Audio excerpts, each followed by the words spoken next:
ରଥର ନାମ ନନ୍ଦିଘୋଷ, ଚକ୍ରଧ୍ୱଜ, ଗରୁଡ଼ଧ୍ୱଜ ବା କପିଧ୍ୱଜ। ରଥର ଉଚ୍ଚତା 45 ଫୁଟ 6 ଇଞ୍ଚ। ରଥର କାଠ ସଂଖ୍ୟା 832 ଖଣ୍ଡ। ଚକ ସଂଖ୍ୟା 16।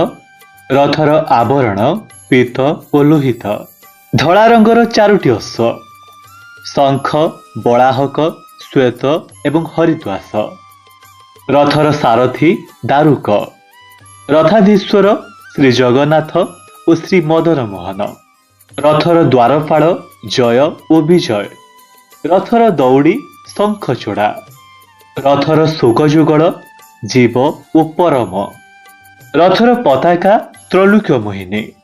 ରଥର 9 ଜଣ ପାର୍ଶ୍ୱ ଦେବତା ପଞ୍ଚମୁଖୀ ମହାବୀର, ହରିହର, ମଧୁସୂଦନ, ଗିରିଗୋବର୍ଦ୍ଧନଧାରୀ, ପଣ୍ଡୁ ନୃସିଂହ, ଚିନ୍ତାମଣି କୃଷ୍ଣ, ନାରାୟଣ, ରାବଣ ଛତ୍ରଭଙ୍ଗ ଏବଂ ରାମ ଓ ହନୁମାନ।